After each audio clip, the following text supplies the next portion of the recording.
Hello and welcome to our T-level side preparing for Year 1 delivery. So our aim of today's session is to support you in delivering the TEQ in science, focusing on Year 1 content. By the end of the session, you will be able to identify approaches to curriculum planning and core content delivery, explore teaching and learning strategies for preparing students for core assessment, and explore best practices in formative assessment, bringing knowledge to life and building on students' core knowledge.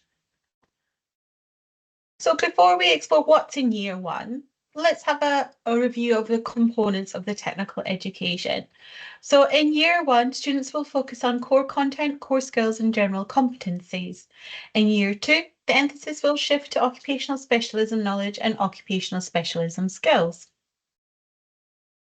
For assessments, the core component includes a written exam consisting of paper A and B, as well as the employer set project. The occupational specialism involves the synoptic assignments. So to begin with, there are some key documents that you need to make sure that you can access. So at the bottom of each T-level qual details bit of the page, so when you look at the tabs, most people go straight to support materials, but if you're automatically on the qual details, and if you scroll all the way to the bottom, you will see three key documents. Firstly, the key date schedule, which lists all the assessment dates for the next 2 assessment years. We also have the regulation for the conduct of external assessments, which consists generic instructions for assessments, such as secure storage, invigilation arrangements, starting the assessment, students arriving late, for example.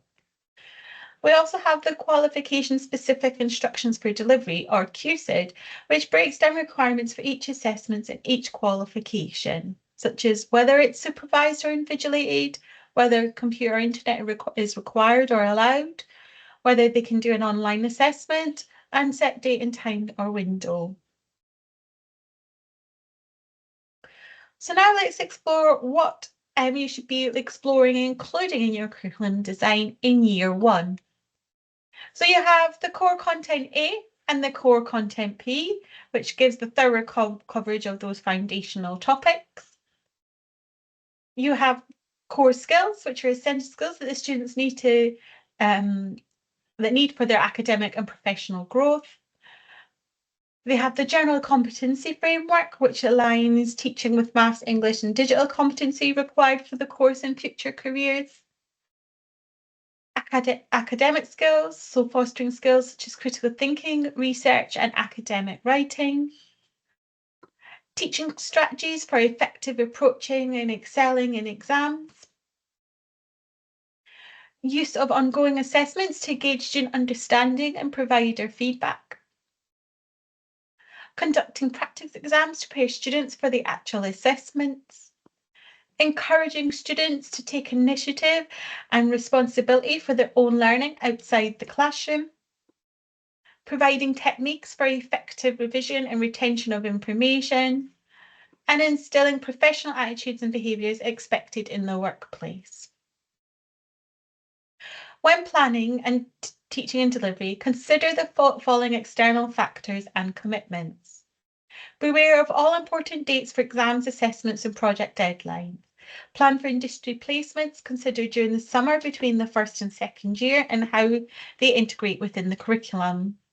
Review any existing commitments or plans that might affect your delivery schedule and adjust accordingly. Utilise the summer between the first and second year for project work, ensuring it complements the academic content. Plan combinations of core and occupational specialism content carefully to ensure students are prepared for assessments.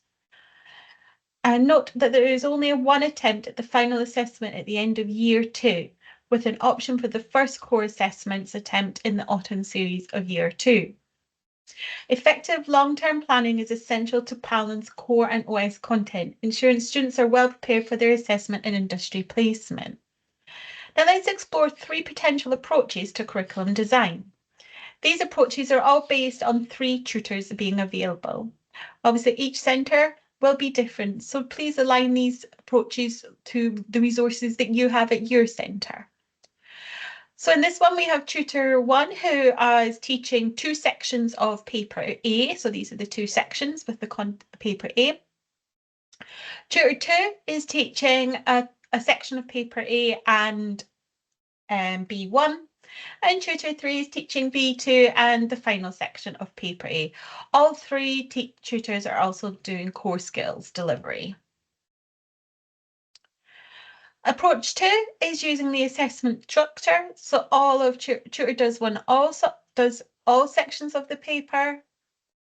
Tutor 2 does all sections of paper B, and tutor 3 does all sections of does all of the core skills. Another option that you could also explore is combining elements across A's and B's. So here you can see A1, A3, A8, and B1 combined. And then also incorporating sort of core skills, so evaluative skills and the importance of adhering to SOPs. Linked to this could also be OS content in regards to laboratory science, so how health, safety, and environmental practices are applied when performing scientific techniques.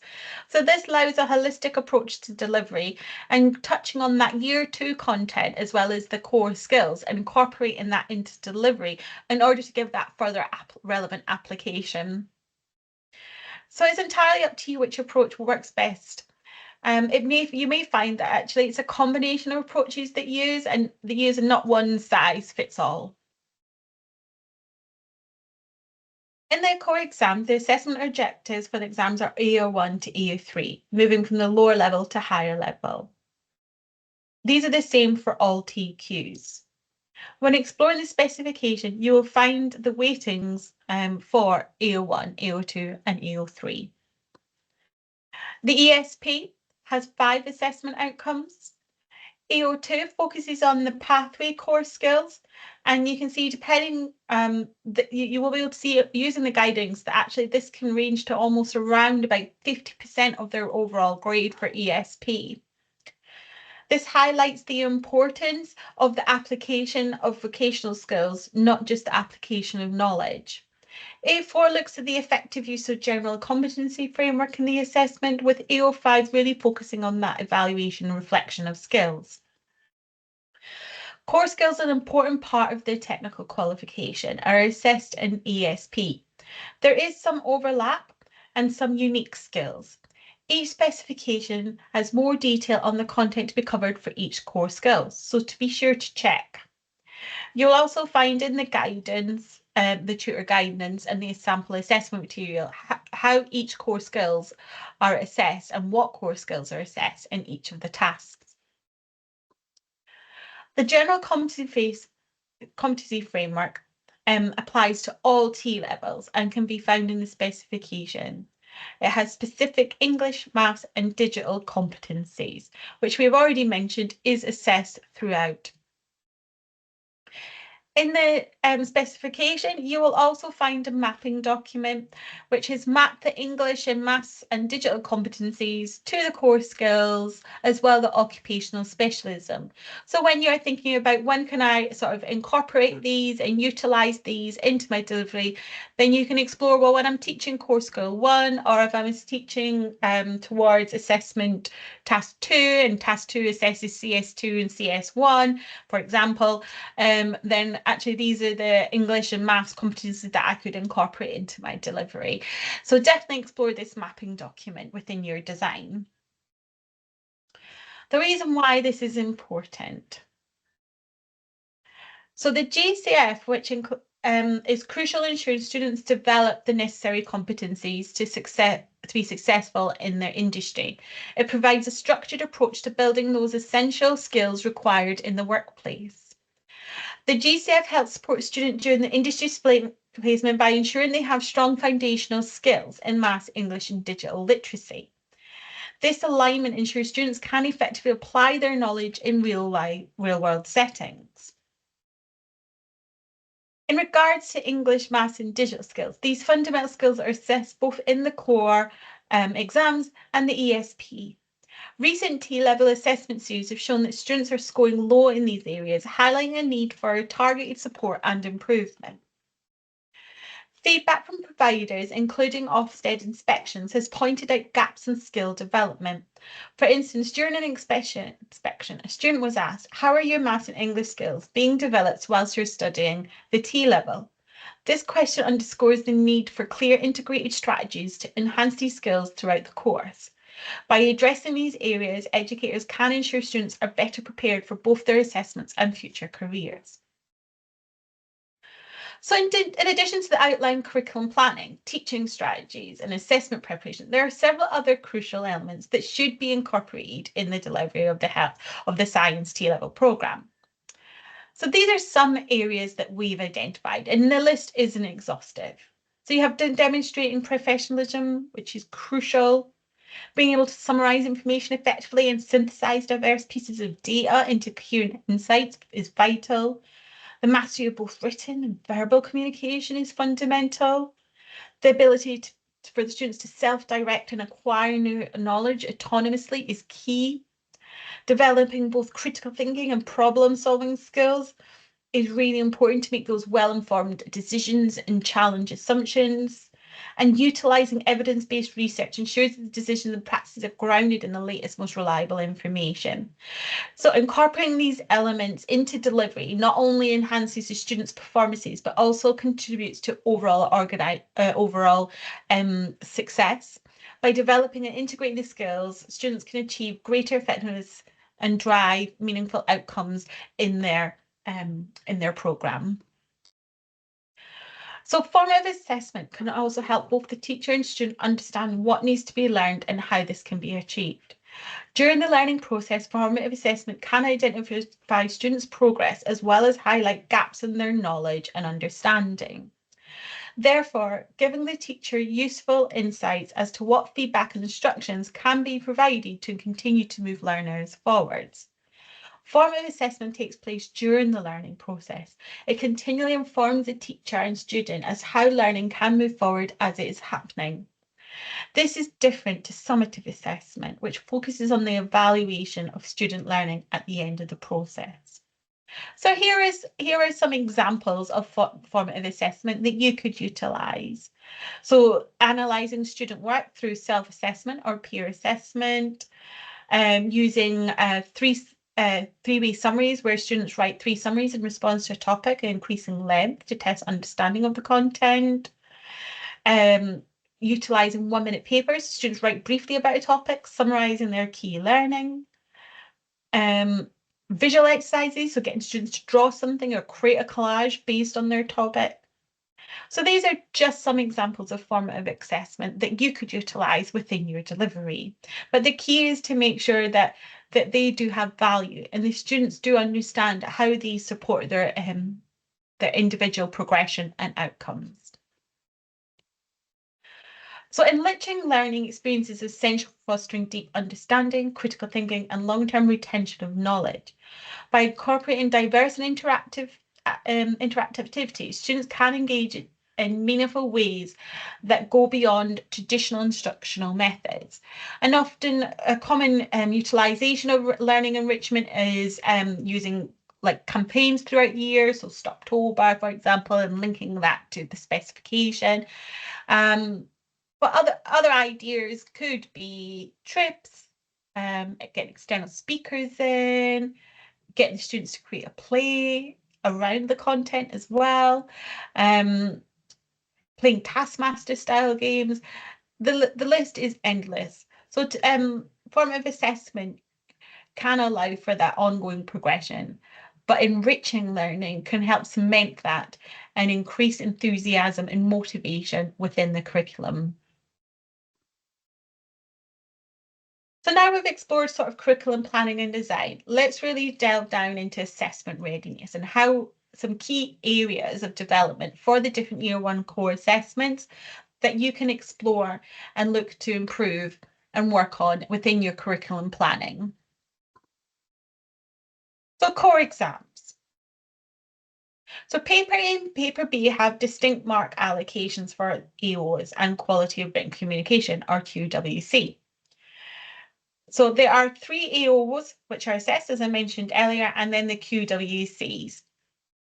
As you can see, the majority of marks, so at least 40%, come from AO2, so the application of knowledge. And that's what's key in your curriculum design and planning, is to ensure that you're not going beyond the depth and scope of the spec, but utilising the knowledge and content within the spec in an applicative manner and in as many ways as possible.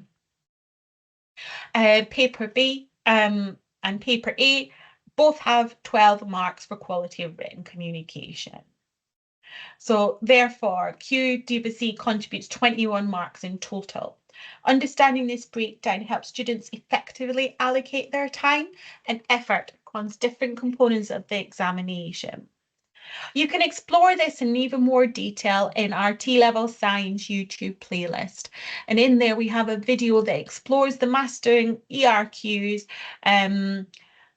from how they're structured to how they are marked. However, I'm going to give you a bit of an overview now. So ERQs are a crucial aspect. They're not just recalling facts. They're designed to assess students' ability to think critically and deeply about the subject matter. They serve a specific purpose. They go beyond that rote memorization and challenge students to analyse, evaluate and summarise information. By doing so, they assess students' higher order thinking skills, which are essential for success in further education and the workplace. There are various types of ERQs that the students might encounter. They may align to one specific or multiple, depending on the command word. So analytical ERQs will present students with scenarios or case studies, prompting students to provide reasoned arguments or solutions.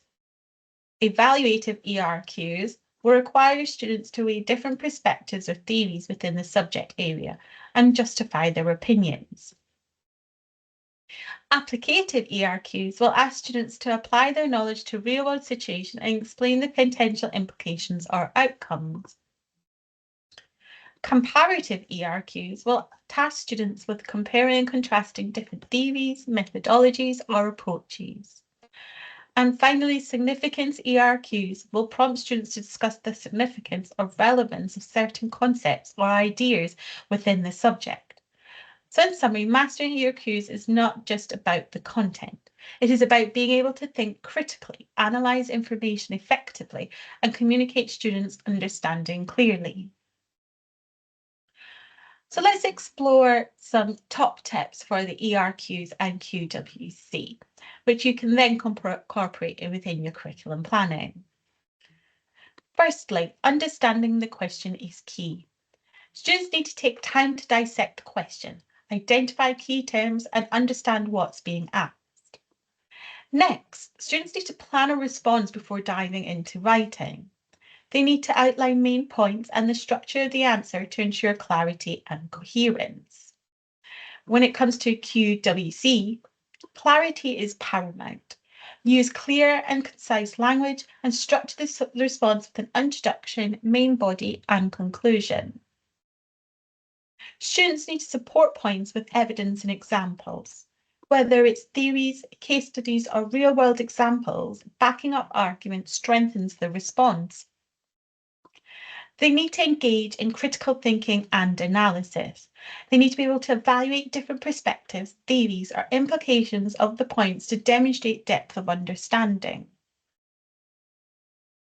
Lastly, the students need to review and edit their response. They need to check for clarity, coherence, and relevance, and edit for grammar, spelling, and punctuation errors. Taking the time to refine the answer can significantly enhance its quality. So let's explore some key takeaways from the Chief Examiner on key developmental areas. ERQs require students to demonstrate a thorough understanding of key concepts, theories, and principles relevant to the question. It is essential to showcase a solid foundational knowledge in the subject matter. Students are expected to showcase their critical thinking by analysing information, evaluating different perspectives or arguments, and demonstrate a logical approach to problem solving. Practical application of theoretical knowledge is crucial in ERQs. Students should be able to apply the understanding to real-world scenarios, demonstrating the relevance and applicability of their knowledge. Clear and coherent communication is essential. Students should articulate their ideas clearly, using appropriate terminology and structure to convey their understanding effectively. ERQs often require students to delve into complex issues and provide insightful analysis. It is important to demonstrate the ability to explore different viewpoints and offer well-supported conclusions. Students should be able to synthesize information from various sources, integrating ideas to develop a comprehensive and well-rounded argument in their responses. Students need to provide evidence, examples, or data to support arguments in ERQs. They should justify their reasoning with sound rationale and logical explanations.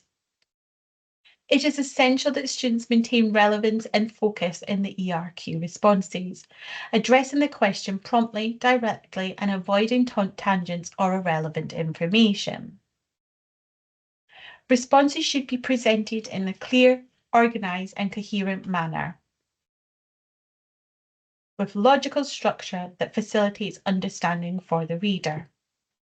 Proficiency in the written communication skills, including grammar, spelling, punctuation, and overall presentation, is crucial to ensure the response is well received by the examiner. By meeting these expectations, students can excel in ERQs and demonstrate their comprehensive understanding and analytical abilities effectively. So hopefully you've managed to pick out some key ideas and areas of developments that you can incorporate into your curriculum design for exams. Now let's explore the employer set project. So similar to the exam, we also have within our T-level science playlist, employer set project bite-sized videos, which takes each task, discusses the key developmental areas, and even explores the chief examiner feedback for each component and a grade A student.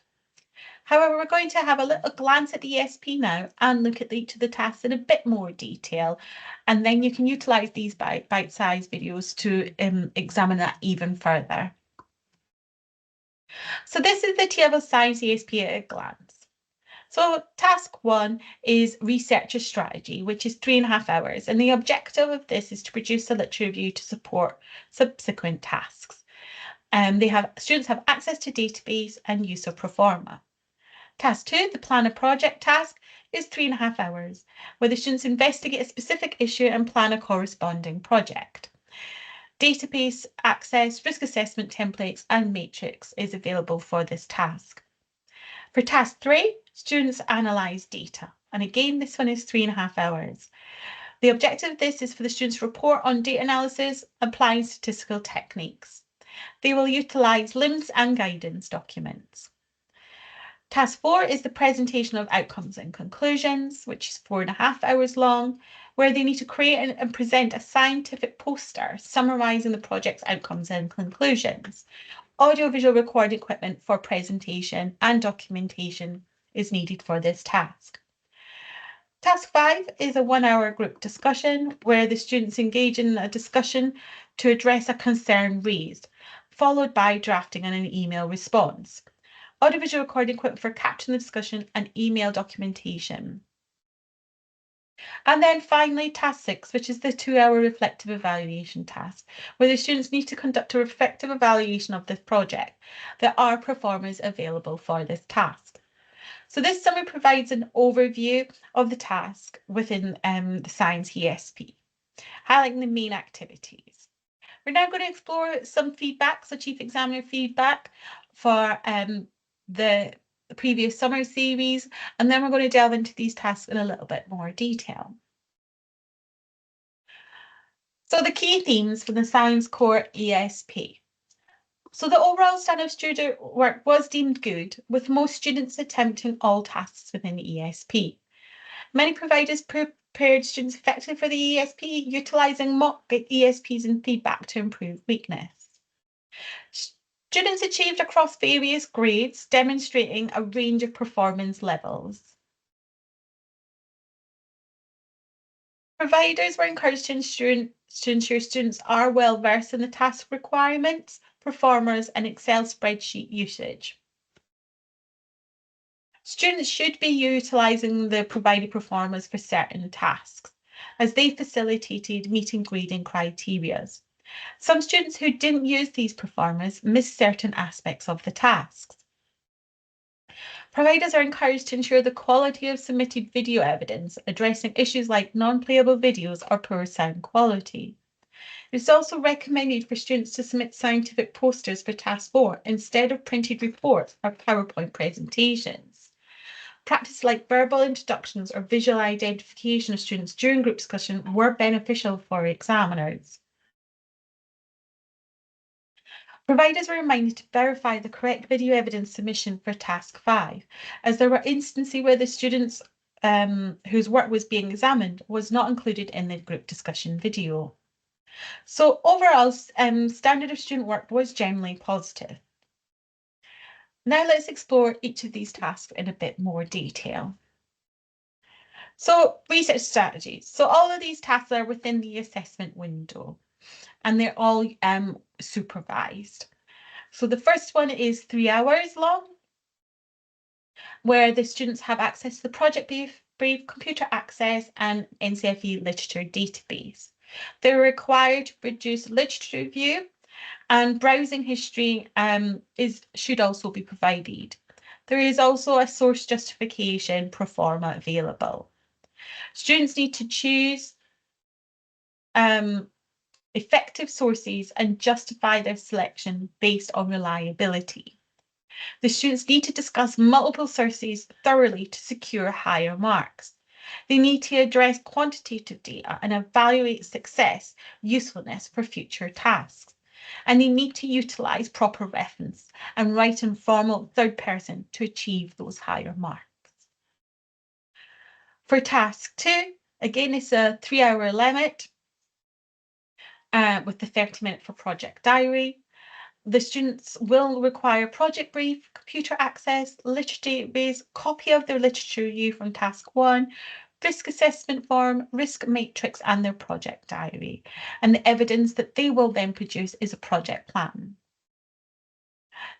Students familiar with staining and cell counting methods struggled with this task. So it's really important that the students have those underpinning knowledge.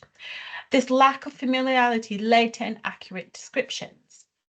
Some students failed to provide necessary variables for project plans. Low-scoring plans were often unachievable, not viable, or did not reference literature review sources. Inappropriate timescales and economic constraints were common issues. Many students provide limited description of the data to be collected. Few students suggested additional data beyond, for example, white blood cell count, such as medical history, lifestyle, age, and gender. So it's really important that students think about the whole holistic impact. And students generally performed well with the risk assessment, but some failed to prioritise risks effectively. Generic risks and vague management approaches limited marks. Lack of technical terminology in risk assessments affected performance. For task 3, analysis of data, this requires the students to have access to the NCFE database for resources, and it's a 3-hour, again, supervised window with that extra 30-minute for project diary. So they will have the project brief, computer access, NCFE LIMS spreadsheet, statistical technique guidance, and a project diary. And the evidence that the students must produce is an analysis report with charts and graphs. So key points. Most students effectively analysed data and created graphs charts, but lost marks for not including written conclusions. In regards to statistical analysis, commonly used were t-tests, but many struggled with interpreting results affecting their marks. Key skills are important for this task. So English proficiency varied, better marks for well-structured reports. In mathematics, again, there was a general proficient, but some issues with statistical result interpretation. Digital skills were good overall, but issues arose in report writing, leading to limited content.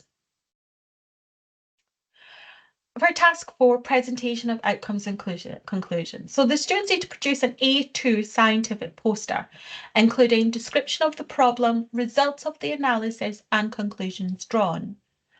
Again, this is supervised with a time limit for 3 hours for the poster creation, 1 hour for presentation, rehearsal and questions, plus 30 minutes for the project diary. So the students required access to the project brief, computer and printer access, LIMS spreadsheet, analysis report, copy of the analysis report from task 3, A2 paper, hand-drawn resources, software application for poster creation and printing, project diary, and audio-visual recording. So the evidence that then is produced for the student is A2 scientific poster, audio-visual recording, and completed tutor assessment sheet. So some key points: poster format and accessibility. Effective posters were clear and logically organized. Avoid using PowerPoints or replicating written reports, because this does not meet the brief and therefore needs to adhere to the poster requirements. Many students read directly from their posters, which hindered engagement. Students need to aim to avoid the verbatim reading. Remember, those communication skills is one of those core skills that they are assessed on. In regards to conciseness and content balance, there needs to be balanced detail and summary. They need to avoid excessive text and ensure proper space allocation. Prioritize graphs and charts over lengthy introductions and methods. And regards to application of skills, students need generally demonstrated proficiency in math and digital skills. Effective communication through visuals and explanations were noted as a key success. Next, we have the task 5 group discussion. So the students need to be in a research team of 5 or 6 members to address or raise concern. Each member needs to suggest and agree on an approach, and then they independently draft an email response to the concerns.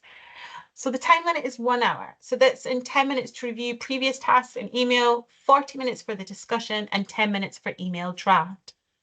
So the students will require copies of all previous tasks, email template, assessment sheet for tutor commentary, audio-visual recording, and note-taking capability for each student. And then the evidence that the students will produce is recording of the group discussion, student email response, and completed tutor assessment sheet. So key points that for the students to develop. So effective group discussion performance. Most students were confident and actively participated using prepared questions or prompts to facilitate discussion. A minority of students struggled with verbal engagement, often relying on non-verbal agreement. Common issues in regards to the email responses included failing to address both aspects of the query or missing opportunities for higher marks. Highest marks were awarded when students used data from their analysis to illustrate solutions in their email responses.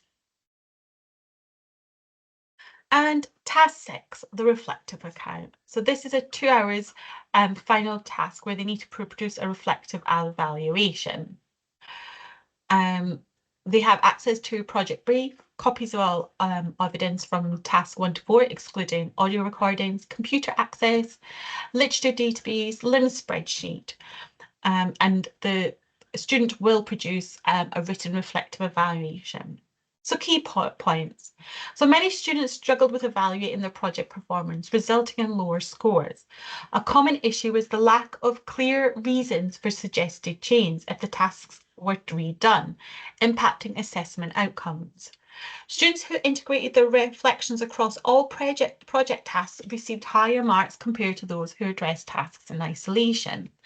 And some students merely listed their action without proposing specific improvements, limiting their potential scores. So that is our overview of the of curriculum planning and design, and we've explored aspects that you may want to take into account. In regards to your curriculum designing, we've explored those core assessments, looked at key development areas for each of those so that you can focus and strategize around what you need to do and incorporate within your delivery. Now let's explore support that is available. So you have the Science Hodder textbook, which is available from Hodder Education. It covers the core content, and you need to know with clear definitions alongside practice questions. They should really help support you with your delivery alongside your specification. As I mentioned earlier, we have a science YouTube playlist, so please definitely utilize that for all previous recordings, bite-sized videos that we have produced. We also have a dedicated T-level provider hub. You also have one-to-one support with myself virtually through curriculum consultations across your first 2 years of delivery, focusing on teaching and delivery. And we also have a dedicated customer service T-level support for any queries that you may have. So please take a few minutes to complete this feedback form. Your insights are very valuable. So to wrap up, so the aim of this session was to support you in the delivery of the TQ in science, focusing on year 1. I hope you've been able to identify approaches to curriculum planning and core content delivery. You've also been able to explore some teaching and learning strategies for preparing students for core assessments and explored some best practices in formative assessment, bringing knowledge to life and building on the students' core knowledge. Thank you for watching this T-Level Science Preparing for Year 1 session.